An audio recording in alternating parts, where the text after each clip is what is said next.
Dr. Ulises Tames Duque. Es originario de Monterrey y egresó de la Universidad de Monterrey como médico cirujano en el 2015. Desde entonces, se integró a un equipo multidisciplinario con una visión de formar un estudio de interfaz humano-máquina, enfocado en desarrollar nuevas tecnologías con un objetivo de mejorar la experiencia humana. El estudio llamado INDI desarrolla desde el diseño hasta su ejecución proyectos en robótica, sistemas inteligentes y sistemas neuronales, aplicados en mejorar la experiencia humana. Actualmente, se encuentra operando tanto en México como en Francia, y el próximo año se espera expanda sus operaciones en China. Los proyectos que lidera INDI actualmente en México están enfocados en diseño y desarrollo de dispositivos médicos llamados exoesqueletos. El exoesqueleto pediátrico ALICE está diseñado para asistir a niñas y niños en silla de ruedas, para poder ponerse de pie, caminar y sentarse con ayuda del robot. Durante el año 2019, se realizó el primer protocolo clínico utilizando a ALICE, con pacientes con diferentes condiciones clínicas, y actualmente se encuentran trabajando en expandir el alcance de ALICE en otros centros clínicos en México.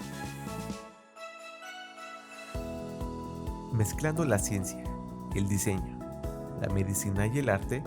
INDI busca potenciar el impacto de la tecnología mexicana alrededor del mundo. Además, buscando que ésta sea accesible e inspiradora a través de un modelo open source. El Dr. Tames Duque ha liderado durante estos últimos 5 años las actividades relacionadas a diseño de protocolos, atención al paciente y su seguridad en las pruebas clínicas de los dispositivos médicos diseñados y desarrollados por INDI. El Festival de Diseño le da la bienvenida a el Dr. Ulises Tames Duque.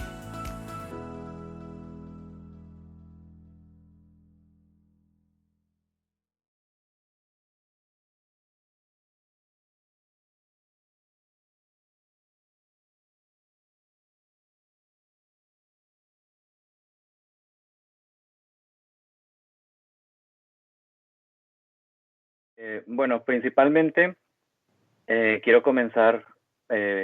gracias a la introducción que viene en el video y comentarles un poquito más sobre lo que hacemos en INDI, Ingeniería y Diseño, cómo surge, cómo funge este estudio y hacia los proyectos que hemos estado desarrollando y cómo buscamos mezclar las diferentes disciplinas dentro de un mismo objetivo. Este estudio, digamos, organización inicial que luego funge como un estudio, empieza alrededor del año 2015, 2014, alrededor de esos años,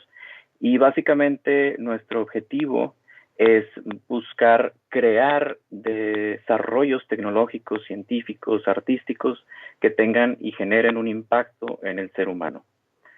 A raíz de esto, básicamente, INDI se ha enfocado en adoptar y construir conceptos científicos, digamos, que tengan cierto potencial de ser sorprendentes para crear un alto impacto y que tenga un beneficio pronto y aumentado en el humano. Entonces, todo esto, surge de la necesidad que hemos visto que existe mucha tecnología, mucho desarrollo de tecnología, hablando en México, que existe y tiene un potencial de impacto alto, pero que por múltiples motivos se queda almacenado, se queda limitado dentro de los laboratorios de ciencias o los laboratorios de diseño, o digamos no sale y no genera este impacto en la sociedad. Y es así como empezamos nosotros a desarrollar algunos proyectos y prototipos de robótica y tecnología cerebral, específicamente enfocados en apoyo a la discapacidad de las personas, específicamente discapacidad motriz, personas que tienen problemas para caminar, para ponerse de pie, y en aplicaciones de entretenimiento, específicamente en el arte y presentaciones artísticas en general. Algunos proyectos de los que hemos estado desarrollando, para que se den una idea, en el área de la discapacidad, empezamos con bueno, actualmente también tenemos un proyecto de silla de ruedas, que si bien la silla de ruedas es un producto comercial, es una silla de ruedas eléctrica comercial, está enfocada en la parte de innovación en el desarrollo de sensores que se le pueda colocar a la persona y que pueda generar este tipo de movimiento, por así decirlo, como un control remoto a través de los movimientos de la cabeza, los movimientos de los ojos o incluso con comandos de voz. Esto específicamente está enfocado para personas que tienen una discapacidad motriz completa o digamos del cuello para abajo, que pues, no les permite utilizar un joystick o que tienen dificultades además con esta independencia al momento de utilizar una silla de ruedas. Y se espera que con esto se le pueda brindar un mayor pues control y independencia a la persona usando sensores y básicamente una interfaz pues digo relativamente sencilla de aplicar en un producto que ya es comercial. Hablando de los exoesqueletos, como se mencionaba en la cápsula al inicio, tenemos un exoesqueleto que es llamado Alice, es un exoesqueleto pediátrico, es decir, para niños y niñas, y hemos estado trabajando con este desarrollo, vamos desde cero hasta la implementación clínica a lo largo de estos años. Este exoesqueleto principalmente está enfocado en niños niños y niñas que presentan ciertos grados de parálisis cerebral o que a lo mejor existe una lesión en la columna de nacimiento, problemas con las caderas, diversas condiciones que pueden verse beneficiados potencialmente gracias a este exoesqueleto que les permita caminar. Derivado de este proyecto también, específicamente buscando que sea modular, hemos desarrollado también exoesqueletos, en este caso en una rodilla, buscando que el impacto aquí sea también en personas que, ya sea por un desgaste, digamos, en edad avanzada o después de una cirugía, que pueda tener una terapia, una sesión de ejercicios dentro de su esquema de terapia física que le permita de alguna forma cuantificar y llevar un mejor control de los movimientos de rehabilitación. Este en particular también tiene algunas otras aplicaciones en entretenimiento, y como digamos está actualmente explorándose también en la danza o en las artes escénicas. Y uno de los proyectos más recientes que tenemos ahorita es este que le llamamos Artificial Taste. Este es un poco, digamos, está en una etapa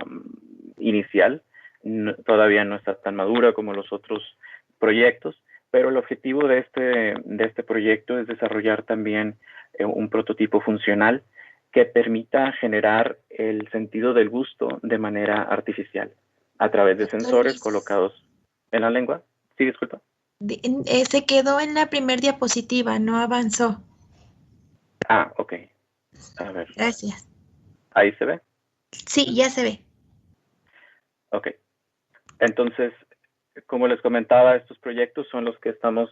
desarrollando y el más reciente es el que presentó aquí en la esquina inferior derecha con el sentido del gusto artificial. Entonces, el objetivo de esto es personas que tengan algún tipo de discapacidad en la lengua, en los movimientos de la lengua o incluso en el sentido del gusto, que este sensor pueda ser capaz de regresarles en cierta medida este tipo de pues habilidad a las personas. En el área de arte y de diseño, los proyectos con los que hemos estado trabajando, este en particular, el Neuroarte, este es un proyecto que lanzamos en colaboración con el Museo Marco en Monterrey y básicamente el fundamento es que la persona que asiste a una galería, a una exposición de arte visual, podamos a través de unos sensores que se colocan en la persona, en el visitante, hacer la cuantificación, medición, exploración de la actividad cerebral que la persona está teniendo en ese momento al momento de estar expuesto a una obra plástica. Derivado, como resultado de esto, nos dimos cuenta que existe cierto patrón, que sí existe un cambio en la actividad cerebral cuando la persona está observando algo que le llama la atención. puede ser porque le gusta o porque le disgusta o le genera algún tipo de reacción, pero cuando la persona entra en este estado de concentración y análisis, existe un cambio en la actividad cerebral. Este resultado o este hallazgo nos permitió avanzar, digo, lo publicamos y fue algo que nos permitió pues ponernos más creativos y empezar a desarrollar obras artísticas con este principio de concentración. En Francia específicamente lanzamos una instalación artística que le llamamos Beta Band, basado en la onda cerebral beta del cerebro, que es esta a la que hago referencia, que permite cierta concentración, y se desarrolló así como se ve en la imagen. Es una pantalla hecha de 5 paneles con luz LED, y al usuario, la persona que está enfrente, se le coloca estos sensores para lectura cerebral, y el objetivo aquí es que cuando la persona logra entrar en este estado de concentración activa, las luces que están en los paneles, al registrar esa señal como input, empiezan a aumentar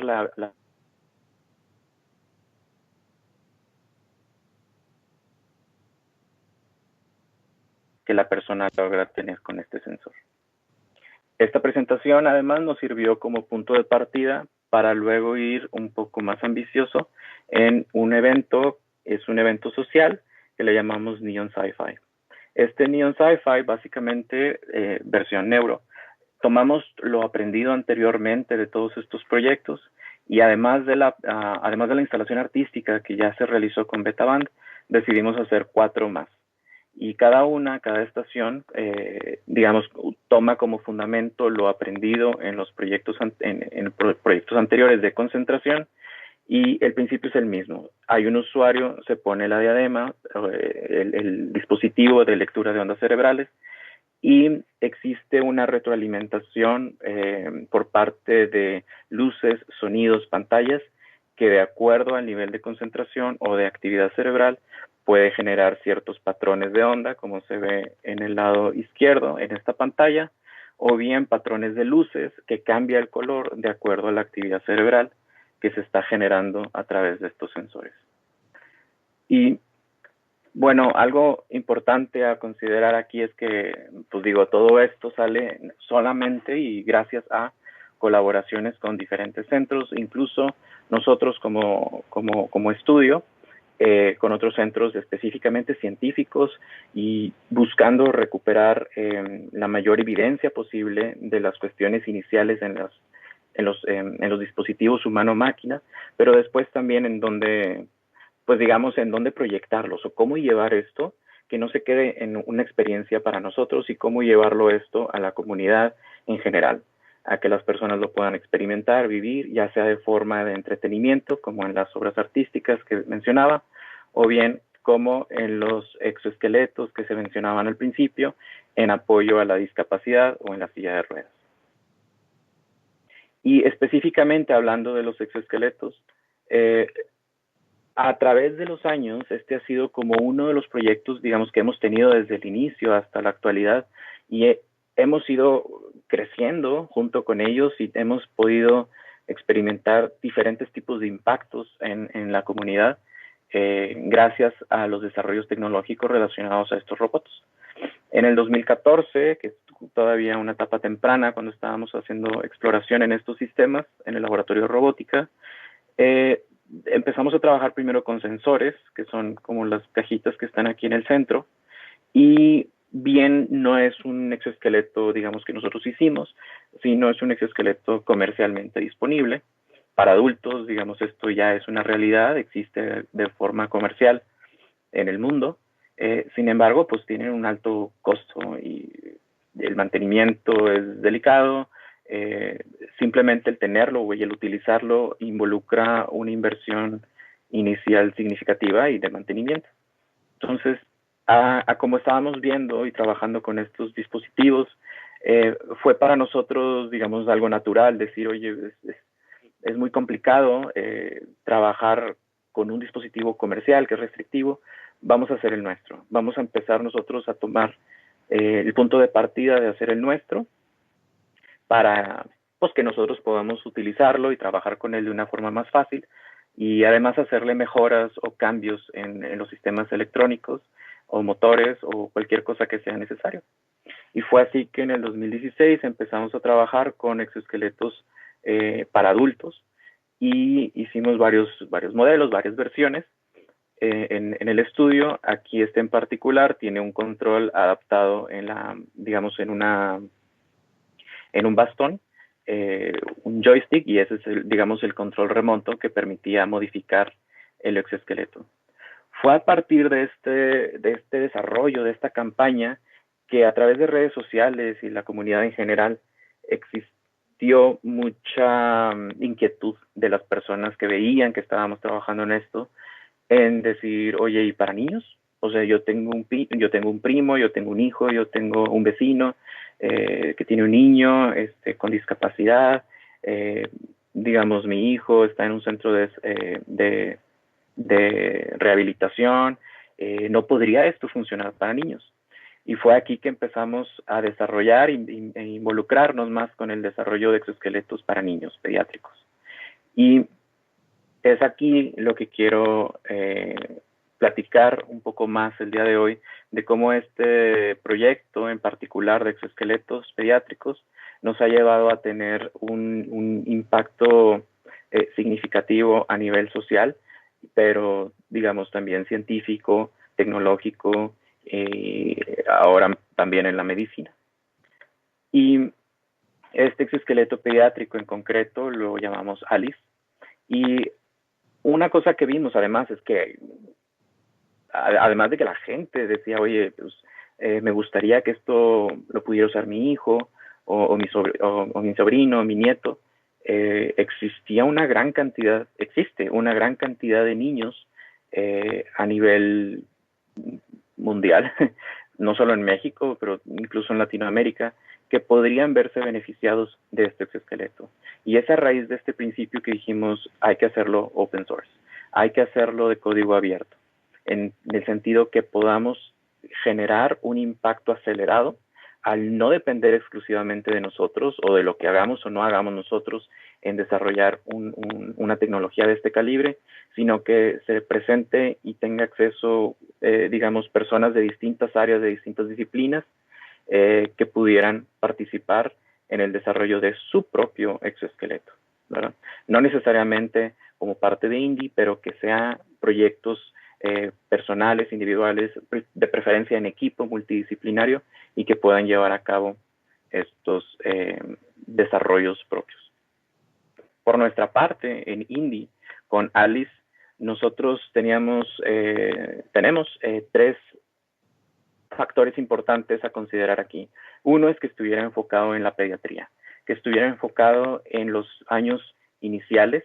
de personas que han tenido una discapacidad desde el nacimiento o que la han desarrollado en etapas iniciales de su vida. Pero también para nosotros es importante que esto se mantuviera como una manufactura simple, que el acceso a los materiales y desarrollo que sea algo que relativamente sencillo y de acceder y de conseguir. ¿Por qué? Porque además otro objetivo para nosotros es que esto funcione como una plataforma colaborativa con distintas disciplinas. Si hablamos de los fundadores de INDI como tal, sí existe principalmente ingeniería como la piedra angular de esto, pero como lo mencionaban anteriormente algunos de mis compañeros de los ponentes, falta también este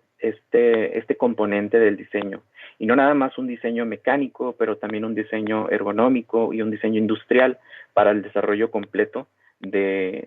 estos dispositivos si queremos avanzar y queremos hacer esto realidad. Porque una cosa es cierta, que eso yo lo veo en la práctica clínica, que si queremos que estos dispositivos sean fácilmente adoptados y que sean de impacto directo en las personas, pues tenemos que cuidar cuestiones como de seguridad y de ergonomía para que el usuario, la experiencia de usuario, sea lo más intuitiva y natural, pero también para el médico o el fisioterapeuta que va a estar a cargo de manejar estos dispositivos, pues digamos, es un punto de vista muy distinto a lo que a lo mejor el ingeniero mecánico o el diseñador están pensando en una etapa inicial de diseño. Entonces, es a través de esta experiencia de usuario también en donde el área médica, rehabilitación, fisioterapia, pues puede dar retroalimentación de cómo hacer estos cambios en una siguiente iteración. Y bueno, hablando específicamente de la experiencia que tuvimos el año pasado con el primer programa piloto, después de mucho desarrollo, finalmente pudimos lanzar un programa de estudio piloto para hacer validación del dispositivo en un ambiente adecuado, es decir, en un hospital,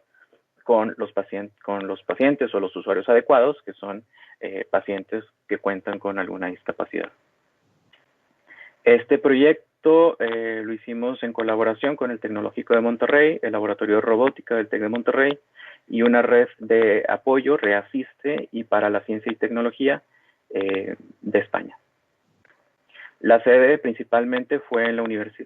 Universidad Tecnológico de Monterrey, que es principalmente la sede del Laboratorio de Robótica y también, pues digamos, muchos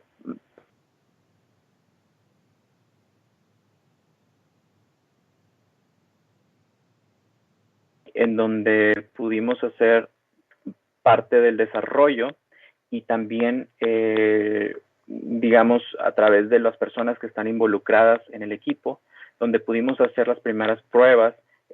se le llama benchmark o pruebas de laboratorio, sin personas, sin pacientes,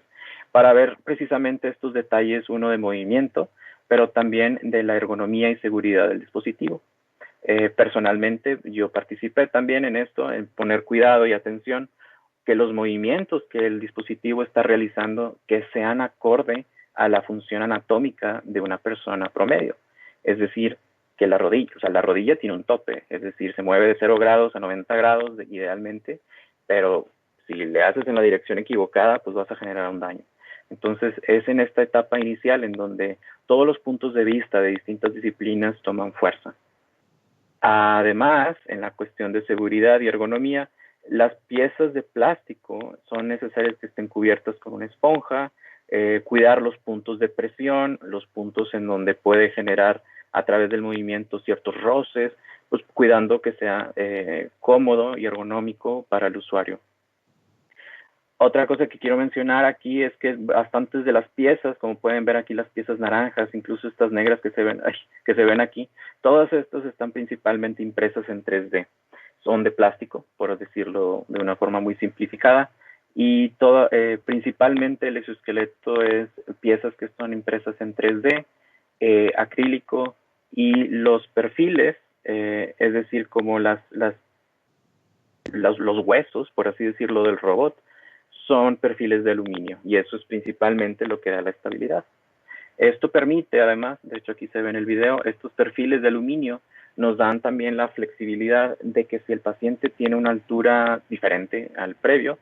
fácilmente puedes, digamos, como desarmar y volver a armar el perfil de acuerdo a la longitud que el paciente presenta en sus piernas o en sus muslos.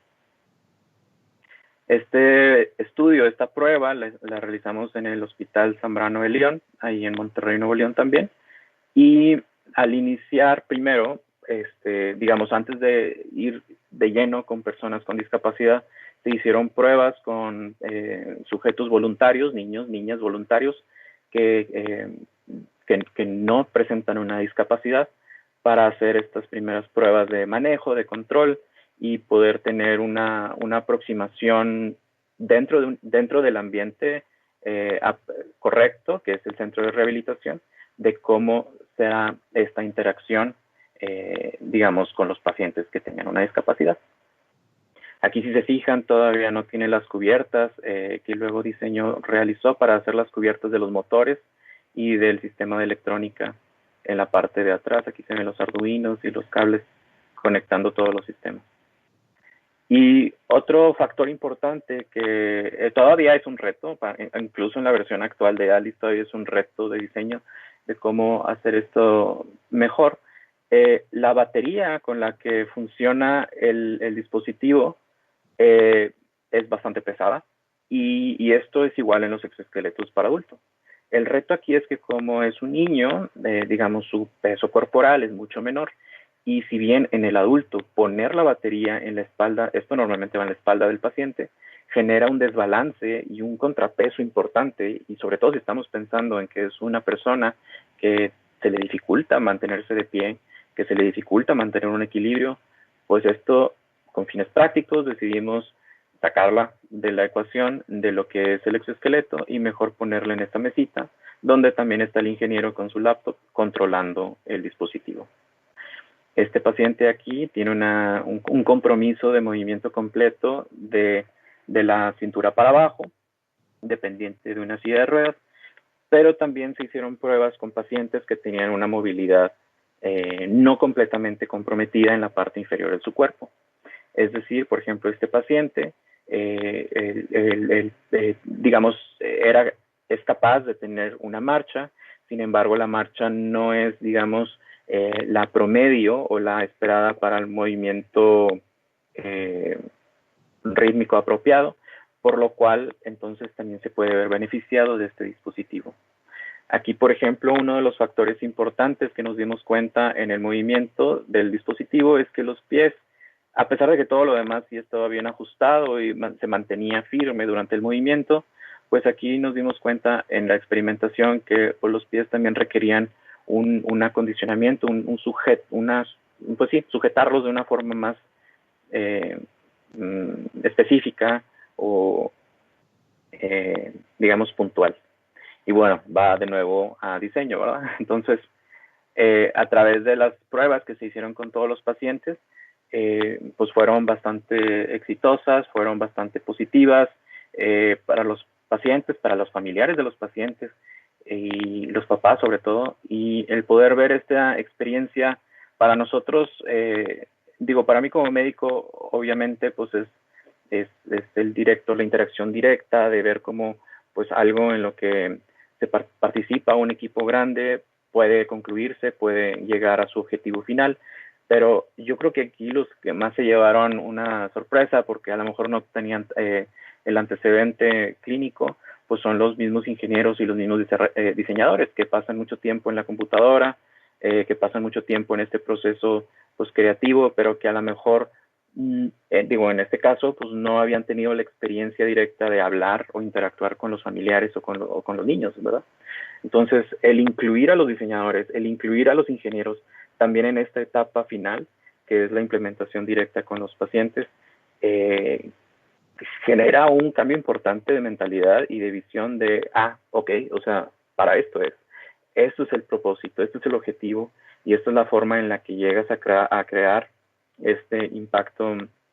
pues no nada más en las personas hacia las cuales va dirigido todo esto, pero sino también en las personas que están dentro del equipo.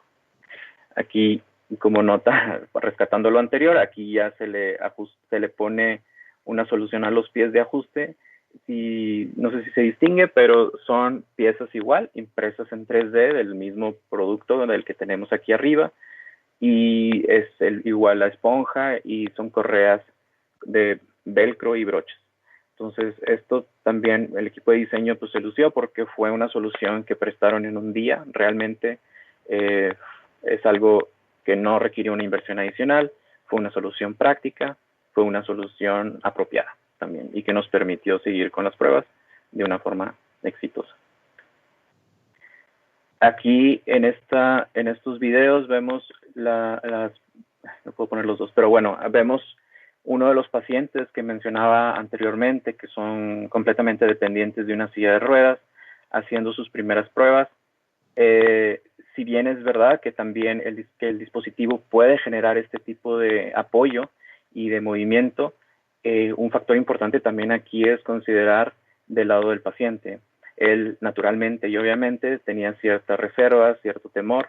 Entonces, las primeras pruebas que sirven también como acondicionamiento y como práctica, decidimos utilizar esta grúa de soporte parcial, es decir, esto está conectado al techo, es un chaleco que se le pone, y a raíz de esto, bueno, él sintió más seguridad y le permitió concentrarse en lo que tenía que hacer. El exoesqueleto igual requiere cierto control, cierto movimiento, cierto va y ven entre las barras paralelas, y igual la rutina de sentado, parado, pues también genera bastante pues, temor al inicio, ¿no? Esta restricción de si me va a aguantar el dispositivo, si me voy a caer, si me voy a ir de lado. Y pues bueno, aquí también es la parte clínica la responsable de decir, bueno, cómo hago todo lo posible para presentar un escenario seguro y pues ser capaces de validar el dispositivo sin poner en riesgo a nadie. Y bueno, a medida que los ejercicios avanzaron y las sesiones avanzaron, este mismo paciente pues no solo fue capaz de ponerse de pie por sí solo, bueno, con ayuda de Alice, por supuesto, pero también de mantener la postura, digo, a pesar obviamente que no es perfecta una postura, pero es pues ya una postura de bipedestación, de estar de pie, y hacer la rutina de la caminata. Obviamente yo ahí lo voy guiando, pero utilizando el dispositivo llegamos a estas conclusiones de uno, si es posible, dos, el factor por ejemplo, la grúa y todo esto que le estaba ayudando, pues es fácilmente ya, pues no quiero decir desechable, pero podemos utilizar el dispositivo sin necesidad de una grúa o sin necesidad de soporte adicional. Obviamente en este caso con las barras paralelas, pero eso presenta como conclusión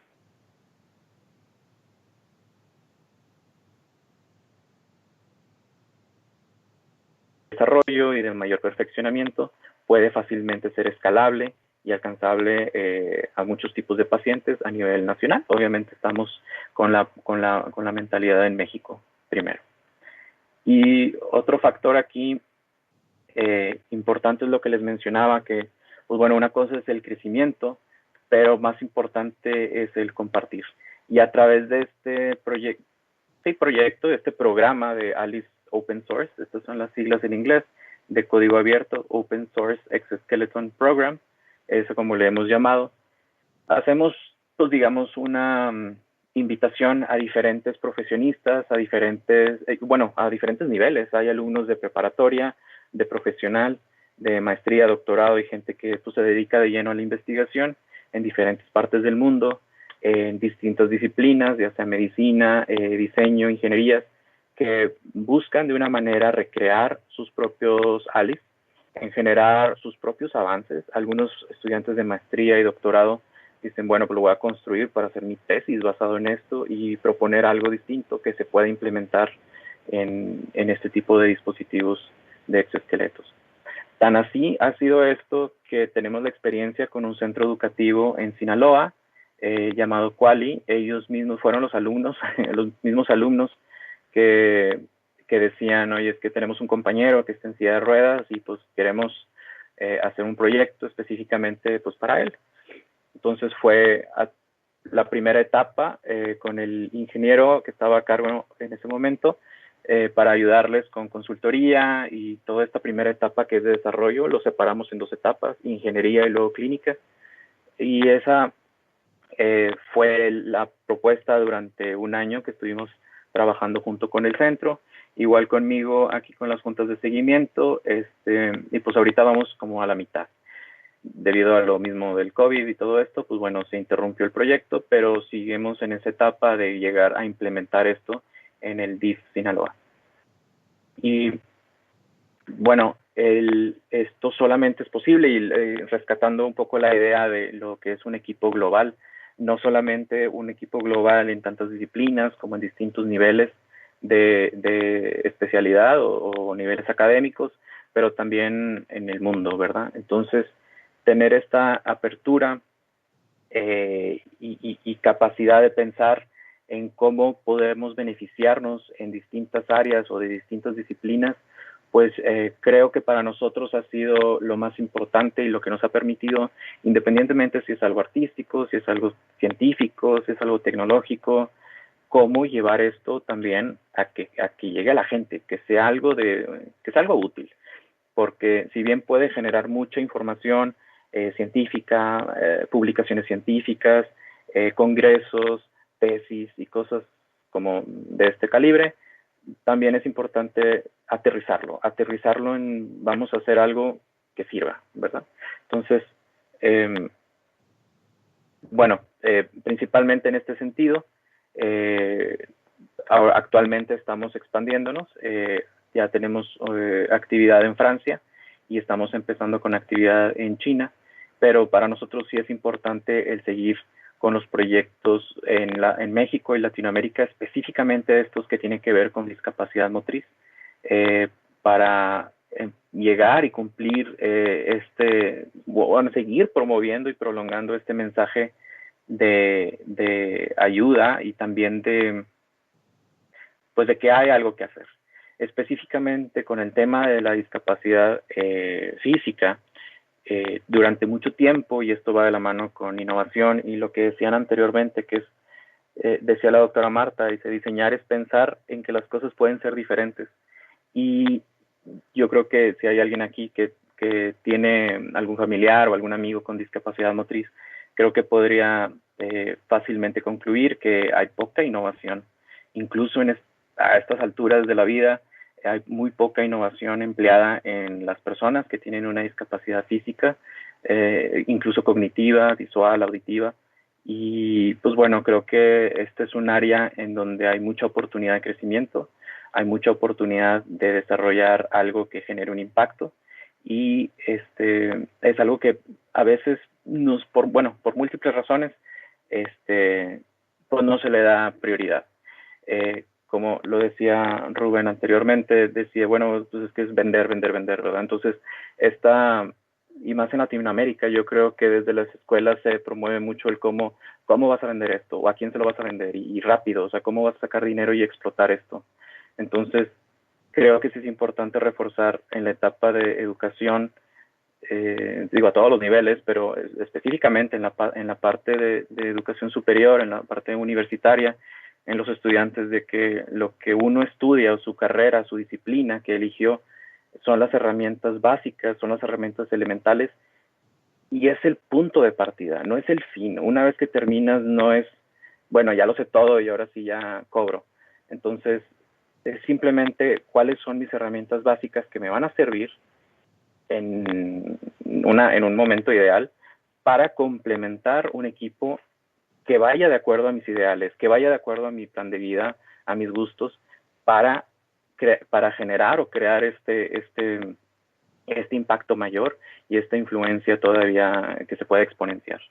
¿verdad? Entonces, creo que sí es importante recordar esa parte y el ver cómo empezar a involucrarse. Específicamente con este proyecto de Alice, creo que en uno de estos salía. Aquí está. Yo en algún momento también, sí, di durante algún tiempo clases, cátedra en una preparatoria del TEC. Entonces, pues yo también buscaba, él, por ejemplo, era ex estudiante mío, él se acercaba conmigo y es que me llama la atención la biología, pero no sé si también una ingeniería biomédica o algo así. Entonces dije, oye, pues ven. Entonces empezó a involucrarse. Entonces creo que esta vinculación entre profesional, empresa, idealmente gobierno, debe ser como el estatus o el punto de partida para el futuro, para seguir impulsando al mismo estudiante que empiece a explorar, que empiece a ver y empaparse, y de cómo generar su propia narrativa, su propio esfuerzo en seguir creando este impacto social, cualquiera que sea su disciplina, y no limitado a su disciplina, sino también pudiéndose integrar a otros equipos que ya están formados, o mejor aún, crear sus propios equipos. Y pues bueno, con esto concluyo la presentación.